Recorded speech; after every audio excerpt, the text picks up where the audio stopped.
Hello everyone and once again welcome to WSQ Tech. Myself Umar Taskin. Guys, in this particular video हम लोग बात करने वाले हैं कि आखिर ये SEM क्या होता है, यानी कि सर्च इंजन मार्केटिंग क्या होती है और किस तरीके से ये SEO से अलग है। तो गाइज SEO में क्या होता था कि किसी एक स्पेसिफिक कीवर्ड के ऊपर या यूजर की क्वेरी के ऊपर हमारे जो रिजल्ट दिखते थे वो ऑर्गेनिकली रैंक होते थे, यानी कि गूगल का एल्गोरिथम सिस्टम उन पैरामीटर्स के ऊपर जो भी उसने डिफाइन किए उन पैरामीटर्स के ऊपर हमारे वेब पेज को जज करता था, हमारे कॉम्पिटिटर्स के वेब पेज को जज करता था और उसके बाद जो भी उसके पैरामीटर्स को मीट करते हैं, जो भी चीजें एल्गोरिथम में हैं, जो भी उसके पैरामीटर्स को मीट करते हैं, उनका जो रिजल्ट्स हैं वो सर्च इंजन रिजल्ट पेजेस में दिखते थे। बट इसके लिए हम गूगल को कोई भी पैसा नहीं दे रहे थे या गूगल के किसी भी ऐसे इंटरफेस के ऊपर नहीं जा रहे थे जहां पर पेड एडवर्टाइजिंग होती है।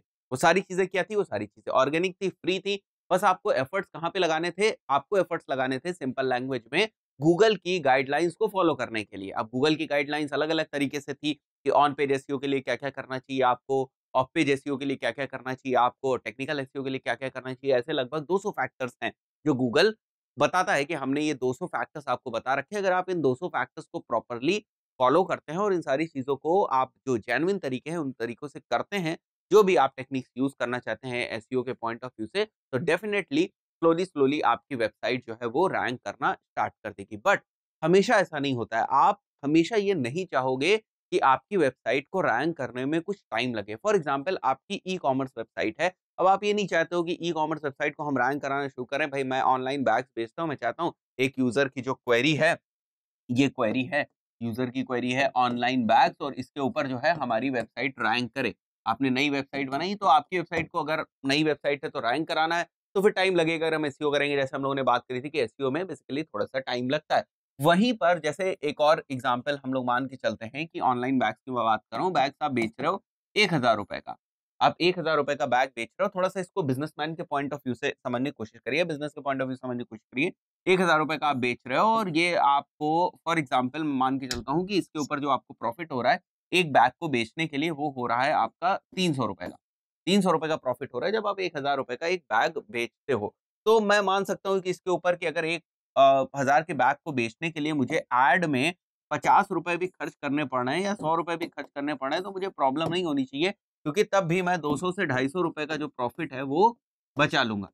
ठीक है? एसईओ में क्या होगा कि ये ₹300 का आपका पूरे का पूरा प्रॉफिट हो जाएगा, क्योंकि आपका जो यूज़र आपकी वेबसाइट के ऊपर आया वो ऑर्गेनिकली आया और ऑर्गेनिकली आने के बाद वो आपके माल को खरीदता है, आपके जो भी प्रोडक्ट आपने रख रखा है अपनी वेबसाइट के ऊपर उसको खरीदता है। तो ये वाला जो इनिशियल इन्वेस्टमेंट है, ऐड के फॉर्म में जो आपका इन्वेस्टमेंट होता है वो बेसिकली बच जाता है और यहाँ पर आपका ऐड के फॉर्म में इन्वेस्टमेंट हो जाता है। बट बिज़नेसमैन के पॉइंट ऑफ व्यू से, बिज़नेस के पॉइंट ऑफ व्यू से ये भी बुरा नहीं है, क्योंकि हम वेट करें उस चीज़ के लिए, उससे अच्छा है कि आज ही कुछ ना कुछ हम प्रॉफिट लेना शुरू कर दें। इसलिए जो है सर्च इंजन मार्केटिंग भी यूज़ होती है। हम नहीं वेट कर सकते कि भाई मेरे को 3 महीना लगेगा, 4 महीना लगेगा, और 3 महीने, 4 महीना तो मैंने जैसे आपको बताया, ये डिपेंड करता है कि आप की वेबसाइट किस टाइप की है और किस तरीके से आप उसको रैंक करना चाहते हैं, किस निश में हैं आप और वो निश कितनी कॉम्पिटिटिव है। जैसे अगर आप बहुत ज़्यादा कॉम्पिटिटिव निश पे हैं, जहाँ पर बहुत ज़्यादा लोग ट्राई कर रहे हैं एसईओ के थ्रू रैंक करने के लिए, इन दैट केस आपको थोड़ा-सा टाइम ज़्यादा लग सकता है। अगर निश उतनी कॉम्पिटिटिव नहीं है, आपकी फील्ड उतनी कॉम्पिटिटिव नहीं है, आपकी वेबसाइट जिस निश में वो इतनी कॉम्पिटिटिव नहीं है, इन दैट केस थोड़ा-सा आप अर्ली भी जो है एसईओ करके जो है रैंकिंग्स अचीव कर सकते हैं। सो एसईएम भी ज़रूरी है, एसईएम की भी ज़रूरत पड़ती है। अगर आपको इंस्टेंट रिजल्ट चाहिए तो एसईएम की ज़रूरत पड़ती है। चलिए आगे बात करते हैं हम लोग कि आखिर ये सर्च इंजन मार्केटिंग होता क्या है और इसके रिजल्ट्स आपको दिखते किस तरीके से। तो मैंने यहाँ पर आपको समझाने के पॉइंट ऑफ व्यू से एक क्वेरी करके रखी है। आप लोग चाहे तो प्रैक्टिकली इस चीज़ को टेस्ट करके देख लें। आपके पास मोबाइल हो या सिस्टम हो, जिस पे भी चाहें। तो यहाँ पर मैंने जैसे गूगल में क्वेरी कर रखी है बीटेक एडमिशन्स 2020, तो मुझे बहुत सारे रिजल्ट दिखते हैं। उसमें मैंने देखा, यहाँ पर आप देखो, ये ऐड करके यहाँ पर ये जो 4 रिजल्ट्स आपको दिख रहा है, पेज को स्क्रॉल करेंगे, नीचे जाएँगे, तो नीचे भी आपको 3-4 रिजल्ट्स दिखाई देंगे। हो सकता है कभी यहाँ पर 3 दिखाई देते हैं, नीचे 4 दिखाई देते हैं, कभी यहाँ पर 4 दिखाई देते हैं, नीचे 3 दिखाई देते हैं, ये सारी चीज़ें होती हैं। तो ये जो आपको ऐड दिख रहा है, ये ऑर्गेनिक रिजल्ट्स नहीं है, ये पेड रिजल्ट। ये जो कैंपेन्स हैं, ठीक है? इनको हम लोग गूगल एड्स में बहुत डिटेल में समझते हैं। ये जो आपको एड्स यहाँ दिख रहे हैं, किसी कैंपेन के थ्रू हैं, जो गूगल एड्स के ऊपर जाके बनाता है एडवर्टाइज़र, और उसके बेसिस पर फिर यहाँ पर आप देखते हो ये रिजल्ट आपको दिखाई देते हैं। तो सर्च इंजन रिजल्ट पेजेस पे फिर से सर्च इंजन रिजल्ट पेजेस पे गाइस 2 तरीके के रिजल्ट्स हमें दिखाई देते हैं। एक होते हैं हमारे ऑर्गेनिक रिजल्ट, जिनके लिए हमें गूगल एड्स पे जाके कोई कैंपेन नहीं बनाना है, जिसके लिए हम आसान शब्दों में समझे तो ये कह सकते हैं कि गूगल को कोई पैसा नहीं देना है, ठीक है? अब ये बंदा भी पैसा देता है, ये बंदा भी पैसा दे रहा है, ये बंदा भी पैसा दे रहा है, किसके ऐड ऊपर आएँगे, किसके ऐड नीचे आएँगे, कौन कहाँ पे रैंक करेगा, ठीक है? ये सारी चीज़ें फिर गूगल एड्स का जो सिस्टम है, वो डिसाइड करता है, वहाँ पर बिडिंग होती है, आप होते हो, आपके कॉम्पिटिटर होते हैं, that is something very complex process, वो पूरी एक कॉम्प्लेक्स प्रोसेस है। तो गूगल एड्स में अगर आपको इंटरेस्ट है, तो उसके लिए मैंने फ्री प्लेलिस्ट बना रखी है, आप उससे बहुत कुछ सीख सकते हैं और गूगल एड्स के ऊपर कैंपेन रन करना सीख सकते हैं। चलिए और बात करते हैं हम लोग, ये तो ये हो गया कि भाई दिखते किस तरीके से हैं और उसके बाद जैसे मैंने आपको बताया कि SEO is basically a time taking process and it depends on the niche in which you are working, उसके हिसाब से वो टाइम लेगा, right? It can be from 3 months to 6 months और even more than 6 months in some cases. Then SEM gives you instant result, जैसे मैंने अभी e commerce वाला जो एग्जांपल लिया था उससे ये बात जस्टिफाई होती है। Source of constant traffic on website, ये बड़ी इंटरेस्टिंग चीज है। SEM is basically source of constant traffic, मतलब अगर ये आपकी वेबसाइट है तो यहाँ पर अगर आपको कॉन्टिन्यूअस ट्रैफिक चाहिए, इन दैट केस आपको एसईएम की तरफ जाना पड़ेगा, क्योंकि यहाँ पर आप पेड कैंपेन चलाते हो, जब तक आपके पेड कैंपेन चलते रहेंगे तब तक आपकी वेबसाइट के ऊपर ट्रैफिक आता रहेगा। आप बोलो कि भाई एसईओ में भी तो ये हो सकता है, गाइस एसईओ में भी हो सकता है, बट एसईओ के एल्गोरिदम्स और अपडेट्स इतनी ज्यादा आती हैं कि कई बार ऐसा होता है कि अगर आपका पेज आज पहली पोजीशन पे रैंक कर रहा है तो कल वो तीसरी पोजीशन पे, मतलब तीसरे पेज पे चला जाएगा। हम ये माने कि आज हमारा जो वेब पेज है या वेबसाइट है वो पहले पेज पे रैंक हो रही है, कोई एल्गोरिदम अपडेट आई, ठीक है, उसके बाद हमारी वेबसाइट जो है वो तीसरे पेज पे चली गई। तो ये सारे फ्लक्चुएशंस एसईओ में रहते हैं, बट ओवरऑल अगर एवरेज परफॉर्मेंस आप एसईओ की देखें, एक एनुअल ईयर को मान लो, एक टाइम फ्रेम को ले रहे हैं, उसमें एवरेज परफॉर्मेंस देखें तो अच्छी रहती है। बट फिर भी हमें कांस्टेंट ट्रैफिक अगर चाहिए, हमें रेगुलर ट्रैफिक चाहिए, लगातार ट्रैफिक चाहिए, then we can go for SEM, that is search engine marketing. अब जो चौथा पॉइंट है that is flexibility of running ads, sponsored ads whenever you want, ये भी बड़ी इंटरेस्टिंग चीज है।